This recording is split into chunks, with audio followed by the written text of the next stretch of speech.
Perfect. We are live. So, I don't know if we're going to do an introduction even. I think we'll just jump straight into everything and just say the hell with it. Yeah, yeah, I think that's classier, If people are going to the channel, they know what it is. yeah. Um, I don't have that list. I thought I wrote it down, and that's in Telegram.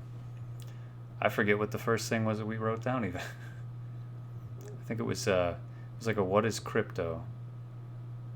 So sort of I guess what it means to both of us. Because like I got into this in the last year.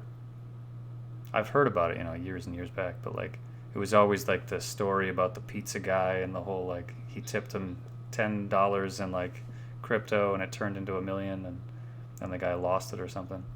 But yeah, I always thought it was like some weird computer nerd thing where there were like guys like hacking away at something in a basement, and that was like what the mainstream put into my head from that.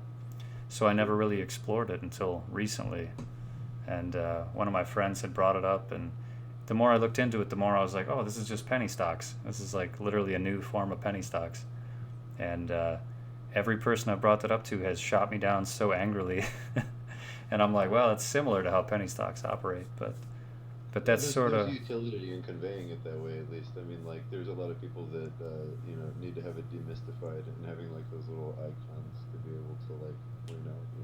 yeah, yeah. It was like such a I don't know. It was like an awakening for me. I was like, man, this is great. Like this is everything I would want, because I was into the stock market, but it's so slow moving, it's so ruthless, and everything is so cleaned up, suit and tie, and it's like everybody knows what's happening before it happens, except Yeah, you, and you just get left in the dust all the time.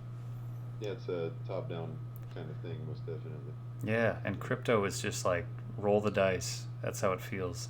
It's like, man, you could get rich, you could do anything, you could lose all your money, but it's never going to be to some corporate guru. It's going to be to some random guy in a basement somewhere. So I kind of Yeah, like yeah. that. Yeah, definitely. Big thing for me about crypto is that it created a circumstance for like peer-to-peer transactions, and like a means of trustless transference of like currency and all of that. Those are like the main points, right? Like decentralization is such a crucial thing. Like for me, for such a long time, like the centralization of power and all of that was like it's vexing and like confounding. I'm furious about feeling like feudal, and then I see these people pop up with this like first Bitcoin was like the first conveyance, first mechanism of conveyance for it, but like what it's turned into is so much more. Like such a versatile way and like such a like vast world of like different ecospheres of use. Like Yeah. Yeah, I talked to a guy. We actually met on Twitter when I was hopping around these Twitter spaces trying to figure out what crypto was. And back in the day, it was like I was running into all these like famous people that I didn't know were famous and just asking them dumb questions. And they were just like trying to be nice and explain it to me. And then, yeah, down the road, I see them and I'm like, oh man, these guys got like huge followings and these guys like really know what they're doing. But yeah, yeah, just like it was unreal to I guess join into a space where that was possible. You get into music, you don't really run into like Dave Mustaine and Ozzy Osbourne. You don't just like bump into people that are like super famous or really big influencers in the space. So yeah, to have a space where that's open and those people are like at the forefront of it, like explaining stuff and doing talks and meeting with people, yeah, there's a lot of stuff to learn, but it's super cool to run into those people. Um, definitely. I mean, that to me is because so many people that are like in the in this area of influence, like they're there because they got crypto rich. Well, they made big money off their pocket change, and they're like, hey, look, check this out for real. Like yeah. don't fool them. Yeah, we talked a while back about a concept, or at least touched on the concept. Dennis Porter like sort of pushed this one for me. He was saying that basically all these people that got rich early on that made a ton of money in either Bitcoin or other forms, what they want is they want to see like a mass adoption of these currencies. So what ends up happening is now all of a sudden these broke guys that are like, hey, I made $400,000. I would love to see this be a real thing. I'm going to start backing politicians that are interested in this, that are open minded to this. And suddenly all these politicians have a wall of people with hundreds of thousands of dollars saying, hey, yeah, we want you to be representing us because you're actually getting what we're doing and you're getting like the form of what this currency is for and everything.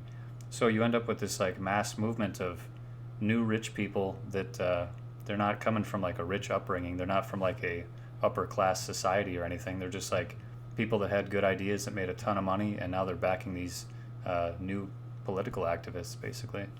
So you end up with like a sort of an economic shift where all of a sudden this could be a reality of there's a ton of people that are now backing Bitcoin, and all the funding in the U.S. is now turning toward a Bitcoin side. Um, so I guess that's at least what they want to see, some of the Bitcoin maximalists.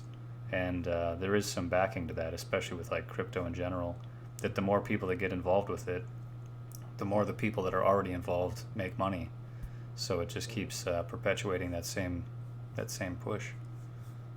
Yeah, definitely. I mean, you know, like seeing like a mass adoption kind of thing, it has so much function, like for transparency and like, you know, just like generally reforming in like a horizontal manner, you know, like all of the issues that are like, you know, both sides of the spectrum in terms of politics, whether you know you're like widely liberal or massively conservative, you know, you can benefit from the idea that like the centralization of power can be like so more heavily checked if we start utilizing blockchain technology in like the political arena and like social arenas too. That's the thing. It's like I pointed out before that like there's like a wonderful merger of concepts in like those who use capitalist utilities and those that have like you know more like open social concepts like you know fully automated luxury communism through this stuff and like having it be that everything that has to do with like your personal life is in this utility where there's total transparency, there's total like there's recording of every transaction, you know, and like to your point, you know, like we get politicians, you know, there and we're able to like they're more observable, you know, it's like easier to see like what's going on, you know, it's harder to get into somebody's pockets, you know. Yeah, yeah, I love the idea of that too, because we have like no transparency of any political systems right now. It's just kind of like everybody like assumes the joke of uh, like big banks, big corporations, and like big drug companies just sort of pay off everybody. And like we know that, but like it's just kind of one of those things where everyone has to shrug and be like, yeah, shit happens, and like Yeah, it shouldn't be. It should be something where it's transparent and you can be like, hey, wait a minute, $84 million, we don't need that to go over here. yeah, exactly. And if you Yeah, just had like if you got like the Fortune 500 and like some of the top I guess leads of industry to be like registered for having like a wallet and every transaction has to be shown, yeah, you'd see everything. It'd be all on the table, and the only person that would be against it would be those corporations that are like, oh shit, we don't want to be transparent. yeah, we benefited from this shady doings for so long, you Yeah, know. and yeah, like you take that to some of the stuff like in the music industry, and it's like, when have record labels given back to the community? It's like there's been nothing. There's been nothing out there. So to have a system where everybody's able to be a part of that, and it's just supporting the community itself and paying out like dividends and stuff like that. Um, yeah, crypto just provides that type of platform where suddenly you could be a part of a community and you can buy into it, you can join it, you can purchase from it, and it's only going to be supporting the community itself. And that's Yeah, something that decentralization brings that like no other place has been able to bring. Because like a record label nowadays, there's nothing that they could do to really give back, because they just don't have boots on the ground like they would want to give back. They have no way of reaching smaller artists because they only have a control over that top echelon. yeah, and definitely beyond that, like they've benefited for so long from the ability to like shape and mold artists to do their own thing, using you know contracts to control where they're going to appear, how long they're able to be there, what they're going to be doing for the record company, constantly selling out whatever aspect of their own personal beliefs that are necessary for like the you know for the record label to have its goals met. Taking care of the people that enrich them. Whatever sponsors they end up. Like Britney Spears with Pepsi. Like all of these. It's a sad thing to see people lose control of their art. Like Prince was all about that. That was something that I thought was really cool. That I saw pop up recently, like back in the day, and an interview with him where he was talking about like, well, I own my own studio. I'm recording on my own time. My contract says that I have to do things a certain way, but like, can't we discuss that? Isn't that something that we could like, you know, maybe renegotiate?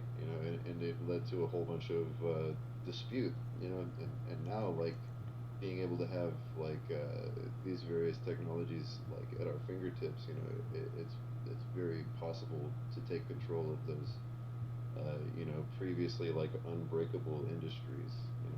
Like there's like just a few, a few major, labels that put out like anything of substance, at this point. Yeah. And I mean, I'm seeing that industry dying because of that. Like fewer and fewer people are like jamming to the tunes on the radio in my social circles. Yeah, I mean, it's the same with me. I'm so sick of the commercials. It's like every time I go to play a song on YouTube, I got to listen to two commercials about some stuff that went out of business, and it's like, man, I don't care. The products are so far off from what I want. Like, you'd think if you're listening to music, they'd be like, hey, here's a headphone company that at least has something to do with music. But it's Yeah. like, nah, here's a bank, and I'm like, I don't have a bank. I don't want a bank. I have one credit union. I don't even want them, but I have to. It's like, Yeah. it's just weird. And yeah, just it's so out of touch with people. Like a lot of the corporations right now, they're so out of touch with people that like doesn't even make sense. It's like it's almost getting to where, yeah, they're just annoying. Like every time you see an Amazon ad, you're like, you don't know anything about any of the customers. Like you're just not on the same page, and they want to be, but they can't. They're too big to be. I mean, that's like the big like bonus for a lot of like metaverses that are trying to bring peer-to-peer kind of transactions. Like you're able to provide a product for your audience that they're asking for. Like and be able to have like it's a more complementary exchange. It's cutting out like an intermediary that kind of inconveniences everybody. Yeah, yeah. It's almost setting up. I don't know what the right word is. It's almost like it's a hierarchy, but like it works properly. Because like you think of a hierarchy of how like a shop should work or like a normal town should operate. You should be able to go into like a record store, and the guy who's working at the record store has seen you before because it's local, and he should know some of the music you're into or just like something you bought recently, or be able to at least know your name or say hi to you or something. But like you go on iTunes, you're never going to get that. You're never going to get any recognition. You're never going to get anything that's even like toward your style. Like what ends up happening is like even on Spotify, you just get the same generic like playlist kind of jammed down your throat that everybody gets. So if you're like listening to similar music, you always get the same recommendations that everyone else is getting, and you don't really find anything new. It's like Yeah, and as an artist, like it takes so much to actually like be monetized on those kinds of platforms. Like, it's a lot of going through hoops. yeah, yeah, that's a scary thing to get into. Because you think about like if you wanted to start up and yeah, be like a music artist just playing guitar, like you have nothing, you have no way of getting a hold of thousands of people, or showing a song or something like that. But then all this the crypto technology that we're bringing in, it's like you have a way of showcasing this to thousands of people at a time that might just genuinely be wandering past it on the internet, and they're like, oh, let's check this out. And there's nobody Yeah. controlling that, and setting up algorithms to jam stuff down your throat.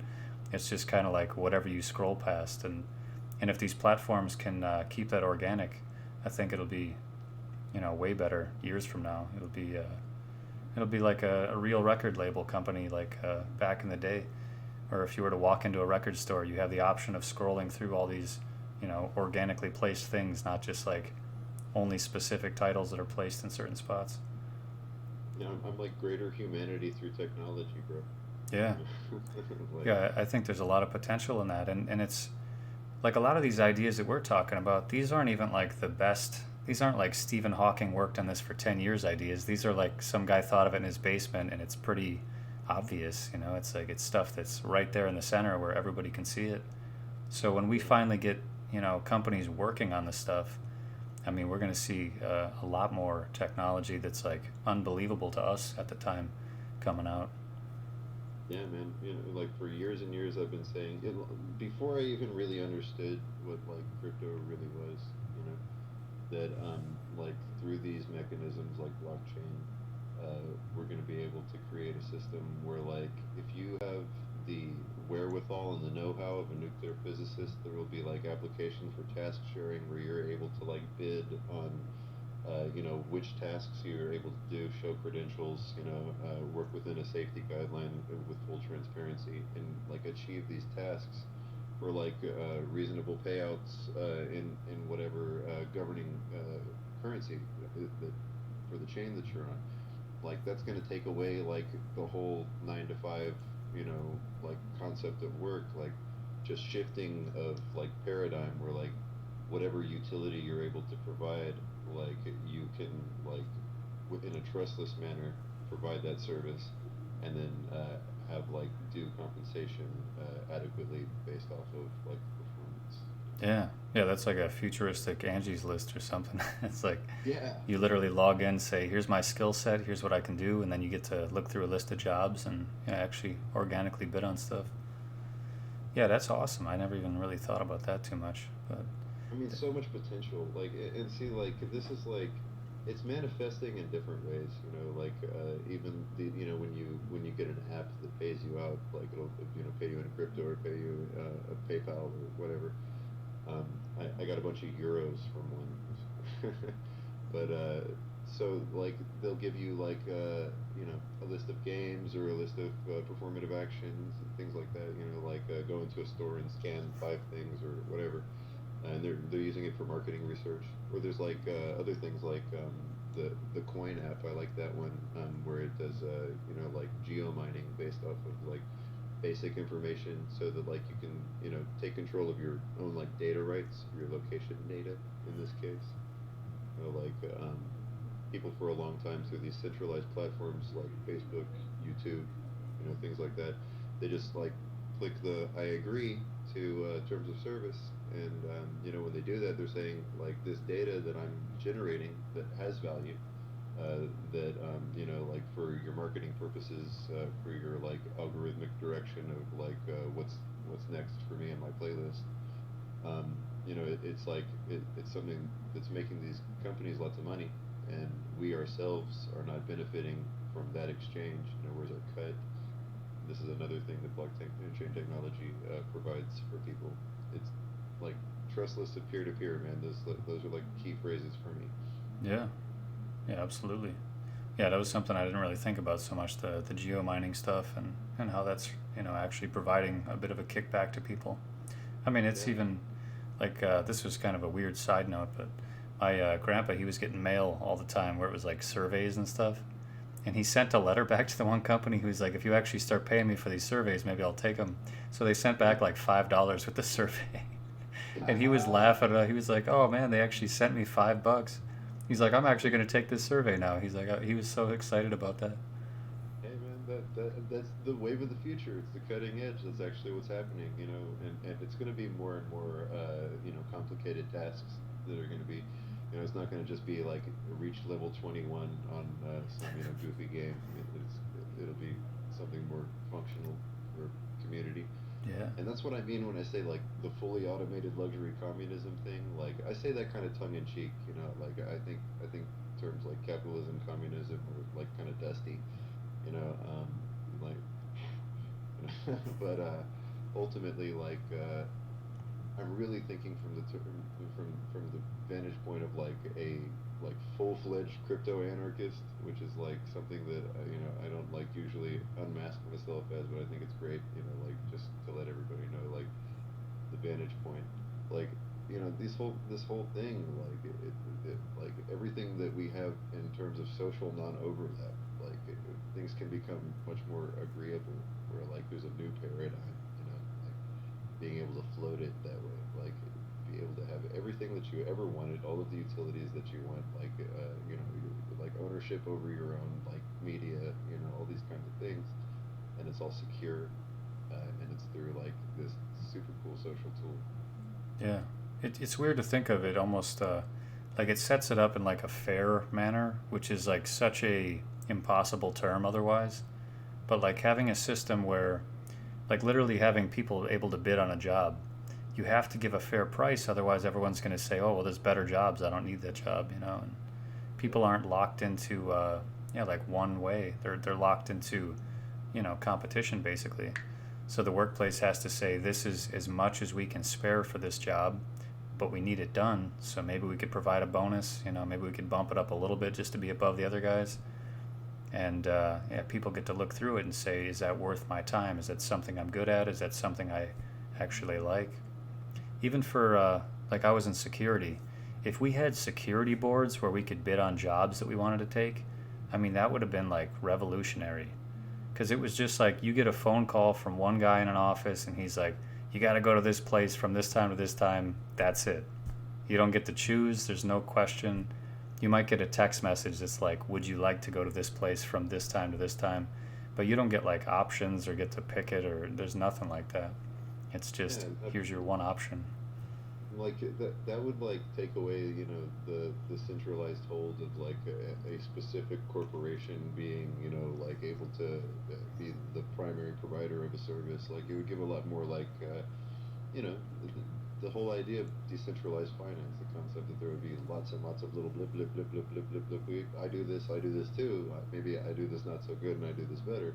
It gives the consumer a greater level of choice when like seeking provision of services, and it gives the provider of service greater like variety of option and like say to bid on things that are like, good and lucrative for them. I mean, same concept for like people that are mining and providing exchanges. Like you see that like gas is way up high. All those sorts of things. Like when we have greater like variety in providers, that utility goes down. Yeah, yeah, it's like, oh man, I had a train of thought that kind of left me there. Oh man, I had something good too, and now it's gone. It's gonna come back at 4 in the morning, and I'm gonna be like, "That's the thing." Oh well. Come back and splice it in, maybe. Yeah, yeah. I'll just make a cut and just cut to myself and some back office. Here was the thing I was thinking about. Damn. Yeah, I'm kind of blown away by the whole thing. There's so much. I think that's what I was going into. It's sort of like with the Industrial Revolution. It was this like major new mindset change, and like we can mass produce things and we can do all this crazy stuff that was never thought of before by making simple tasks that people can do and focus on, and then just having an assembly line for that. That was what Henry Ford kicked that off, and went down the rabbit hole of that since. But this is like the next step above that, where suddenly, yeah, you have a spot where you could say your internet provider is like subpar, and there's another internet provider that's like kind of able to put a survey out there and be like, hey, if we set up out here, are you willing to pay this price for this service? Here's what we do in your other areas. And you could have competitors just reaching out and saying, here's what we're willing to do. Would you be on board? And if you get enough people saying, yeah, of course I'd be on board, that's way better than what we have now, it's a better price, then they already know how much money they're taking in. They could set up the first bill before they even put their lines in. And I think companies would jump on that, to say, oh, we can already do, $400,000 in sales in this one city without even moving there. We didn't even set anything up yet. And now we already have the money ready to go, and we can just move in and set up. Yeah, it provides like a whole nother level of sort of, I don't even know what you would call that. It's like a technical expansion. It's like I mean, it would definitely create a greater confidence in like the ability to roll out in markets. yeah, yeah, that's wild. And you're seeing some of that being tested in the crypto space. It starts off with a similar concept to like A/B testing, where they're like, here's a couple of options, let's see what does what, and they get back some information on what people want. And yeah, to be able to incorporate that sort of with the like the governance idea, having a vote based on a currency that you're holding. Yeah, there's just a lot of opportunity for people to make the choices they want to make, to have the ability to do the things they want to do. And like you said, kind of almost like a communist structure where people have choices governing everything. People actually have more freedom with it. I mean, it's kind of weird to think of because communism is almost like a bad term for it because it's so misunderstood and everybody Oh beats it. yeah, I mean, I'm no communist, but like, I would say like again, those are just terms that like come from the past and like the utilities that were formed by the power structures before. Like, this is the exact opposite of totalitarianism. Like it's like completely decentralized, and like these utilities can just be used to create all of like the utopian ideals of like whichever system like is your like preference, right?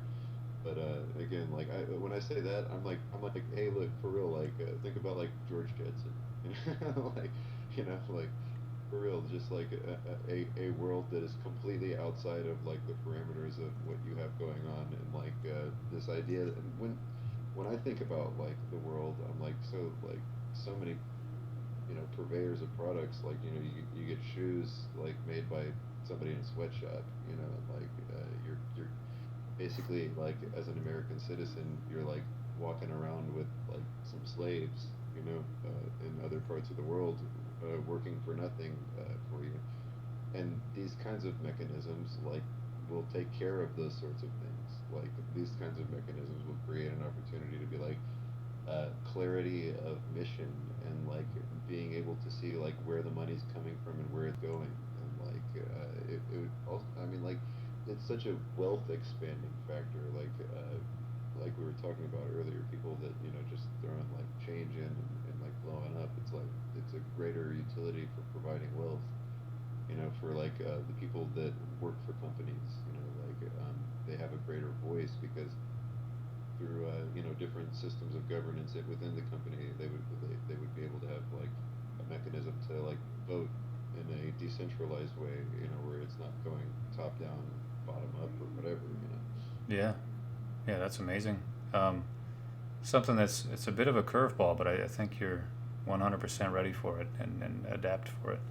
Um, the whole decentralized system and the decentralized, um, I guess, sort of communistic feel that we're going for, the whole hive mind idea behind everything, it sort of operates, not even sort of, it operates exactly how, like, I guess, social morality operates. Whereas boundaries can be tested and it's not really spoken of. It's not like a central book that we all read on like morals and how to act and stuff. But it's like a thing that sort of gets pushed here and there, and then people snap back and they're like, "Oh, that's too far. That's too much." They sort of keep each other in line in this invisible structure of like what we consider morally right, and moving a money system in that same function, yeah, it's going to create like an extreme amount of fairness and sort of an extreme amount of togetherness with everybody who's in that system. It's yeah, it's something wild to think about. I think the people that are at the very top are going to be livid. I think they'll be pissed off. There might even be some wars that get started over it. But Yeah. I think another 100 years from now, if we still continue down this path, yeah, we're going to see a really nice time of peace, equality, a lot of people coming together and understanding what we're here for, I guess. So 90 people at the top of the financial echelon have as much money as 3.5 billion people at the bottom of the echelon. And that I really don't care what people think in terms of politics. Like I'm indifferent for the most part. I just see like what you're saying, like this whole like you know where's the morality in like having 80 or 90 people uh, having enough financial capacity to like aid and care for the lowest 3.5 billion, you know, these meek individuals who are like the ones that I'm saying they're making your shoes, you know, like then the rest of us, you know, thinking that like we're, you know, going through day to day motions, but really what we're doing is like keeping the system in balance where, you know, the greatest concentration of wealth can maintain control over the entirety of the rest. You know, this is the future, and there's going to be some people that are mad about the fact that they've been knocked off the top, but there's going to be a substantial, you know, a substantially larger amount of people that are going to benefit and be well from it, and that's the thing. Like, um, the idea of, you know, societal morality, like we really all know it makes us feel bad in our stomach, you know, like it makes me feel bad in my gut that like there are people that will fall asleep without eating, you know, and that there are other people that are like sleeping warm and comfortable and walking into the bathroom and sitting on a heated toilet, you know, like Yeah, that's true. like that kind of bothers me. So like the world needs you know, like a way to, you know, like just naturally correct those things, you know, and I think this is like the direction that we're kind of going in, Yeah, you know. yeah, I think so too, and I actually hope for it, you know, because like Yeah. I don't see myself anywhere near the top of things, and I don't really want to be. I don't really have an interest in it.